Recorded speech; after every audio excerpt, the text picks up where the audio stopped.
From your local source, WCJB TV 20. This is TV 20 News 530 Live. We begin tonight with the investigation into University of Florida freshman quarterback Treon Harris.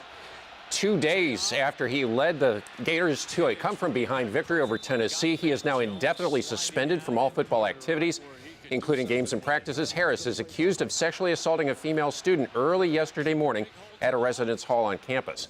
The UF Police Department is investigating the case with the help of GPD and collecting and analyzing forensic evidence. We turn now to TV 20 Sports Director Adam Solomon. And Adam, what does this mean for the team as they get ready to face LSU this weekend? Well, a lot of question marks, obviously, without a doubt. And with Will Muschamp's weekly press conference this morning being postponed, we'll have to wait to hear from the coach, although who knows if Muschamp even knows the full details of what's really going on at this point. Having said that, though, I think it's safe to rule out Treon Harris, even though he has not been arrested, and investigators were over at the Springs residential complex still gathering evidence as of a couple hours ago. All of this allegedly happening just hours after the freshman led the Gators to a 10-9 win over Tennessee. And even though Coach Muschamp wouldn't call Harris the starter against LSU, it was expected he would be. Obviously, who's the starting quarterback this week is the least of Florida's worries right now. We did talk to Treon's lawyer, Huntley Johnson, who said he would be surprised and disappointed if Treon is prosecuted. We'll have the details as they come about, so we'll see how this plays out. Okay, UF coming down really hard, really fast. And no tolerance for that stuff these days. Okay, thanks, Adam, very much. Let's take a first look at the weather now for North Central Florida. An incredible weekend, and the work week's getting started the same way.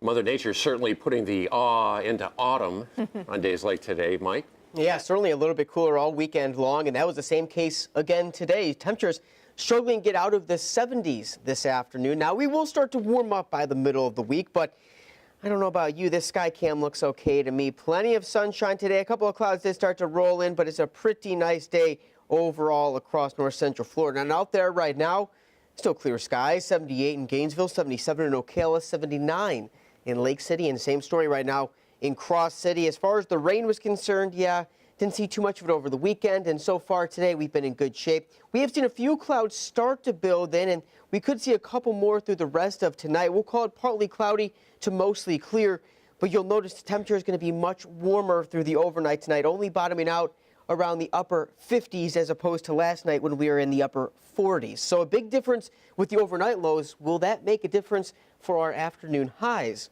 I'll let you know what the full forecast coming up in just a couple of minutes. Time to check our rush hour situation around North Central Florida. Bob Albert joins us with our traffic team update. Hi, Bob. Hi, Paige. Dave, this report is brought to you as a courtesy of Honda of Ocala. Expect delays in Gainesville. Still that crash northwest 39th Avenue has been causing delays near northwest 48th Terrace. The FHB is standing by. Reports of a crash near Bell. This one occurred around 2 o'clock. US 129, 3/4 of a mile south, Road 307. That crash resulted in at least one confirmed fatality. We're also seeing delays in Ocala Maricamp at 44th Avenue Road, a crash, and they're waiting on law enforcement. Bob Albert, that's your WCJB TV 20 traffic team report. Thank you, Bob. Happening around the state tonight. This was the last day to register for Florida's general election, now less than a month away. The governor's race is in the home stretch, and Matt Galka reports challenger Charlie Crist is focusing on what he hopes are skeletons in Governor Rick Scott's closet. John Schilling helped blow the lid off the nearly $2 billion Medicare fraud going on at Columbia HCA Hospital. He worked as an FBI informant in the late 90s and early 2000s. There is no doubt in my mind that Rick Scott was a leader of a criminal enterprise. The fraud at Rick Scott's company hurt seniors and it hurt taxpayers. It hurt everyone. Florida Governor Rick Scott was running the show at the hospital chain. Democrats recruited Schilling to renew the claims against Scott they have tried to dog him with since before he won the election in 2010. Which has now pled guilty to felony Medicare fraud. Schilling, a registered Republican, is featured in the Fraud Files, a new Democrat attack website aimed at the governor in the final stretch before the election. The settlement certainly isn't anything new, but Democrats would like to tie it to Rick Scott's role as Florida's governor. It's important to who your leader is, if they have integrity. And I don't believe, that he has the integrity to lead our government. The governor's office responded to the tactic that was put on by Charlie Crist's campaign. They called it a desperate attack from a desperate man. In Tallahassee, Matt Gelka, TV 20 News. Schilling and another former HCA employee split a $100 million sum as the result of their whistleblower lawsuit. We're following new details in the stateside fight against Ebola. The American journalist who contracted the deadly virus while working in Liberia is on U.S. soil. Ashoko Mukpu is being treated at an isolation unit at a hospital in Nebraska. His dad says his son is in good spirits. He walked off the plane, gingerly waved to us as we saw him from a distance, wheeled into the room, and he, is tentative and frightened, but I think he's strong. Meanwhile, in Dallas, the condition of the first person diagnosed with Ebola in the U.S. is getting worse. Thomas Eric Duncan is now on a ventilator in critical condition, suffering from kidney failure. After running out of the drug Z-Map, health officials now say they're administering Duncan a new experimental drug the FDA just approved today for emergency use. A 19-year-old American left a letter expressing disgust with Western society before trying to board a plane to Turkey with plans to join the Islamic State group. Tonight in Covering America, Mohammed Khan lived with his parents in a Chicago suburb where he left a letter for them. According to a federal criminal complaint released today, Khan is charged with attempting to provide material support to a foreign terrorist group. Meanwhile, ISIS terrorists posted a new video saying U.S. Army veteran and Indiana native Peter Kassig would be their next execution victim. American authorities say despite their best efforts, they don't have any idea of the precise location of Kassig and at least 14 other Western hostages, including one young American woman. A contagious respiratory virus infecting children across the country is now being blamed for the death of a New Jersey preschool student.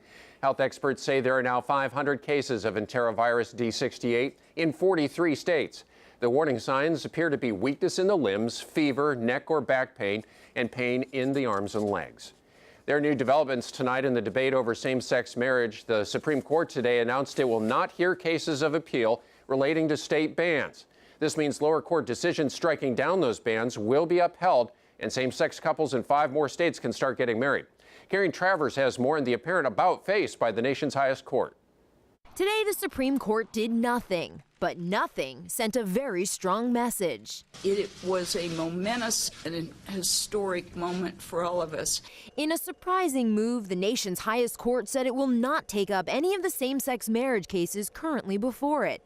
That means for now, the court's not wading into the debate, and same-sex couples are free to marry in 5 more states: Wisconsin, Indiana, Oklahoma, Utah, and Virginia. We celebrate a moment when we move closer to fulfilling the promise of equality.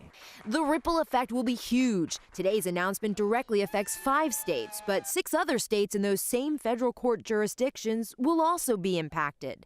That means same-sex marriage could soon be legal in 30 states, plus the District of Columbia. Across the nation, same-sex couples celebrated. We can plan marriages and have children, and we can go about our daily lives without worrying about discrimination. But a tone of resignation from some officials in states that had cases before the Supreme Court. I am surprised about this and disappointed. I believe that the people deserve to have this hearing to determine, what is a significant issue of our time. The White House applauded the court's non-action. The president himself has previously expressed his own personal view that it's wrong to prevent same-sex couples who are in loving, committed relationships and want to marry from doing so. Supporters and opponents of same-sex marriage say they wanted the Supreme Court to weigh in with one final nationwide decision. There are 20 states with some ban on same-sex marriage, which means the issue could be back before the highest court sometime in the future. Karen Travers, ABC News at the Supreme Court.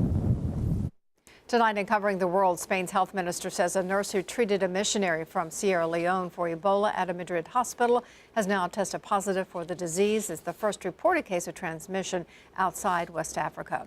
A Mexican prosecutor says as long as 28 bodies found in a secret grave have not been identified, authorities will keep searching for 43 college student protesters. They were reported missing after a violent confrontation with police last weekend. It may take weeks to identify the bodies because they were apparently burned. 29 people are charged in the case, including 22 police officers. Formula One driver Jules Bianchi is in serious condition after emergency surgery for a severe head injury in a crash during yesterday's Japanese Grand Prix. He reportedly lost control of his car, hitting the back of a crane being used to move another driver's car that had crashed there earlier. Next on 5:30 Live, we're rewarding a North Central Florida educator for their work in the classroom.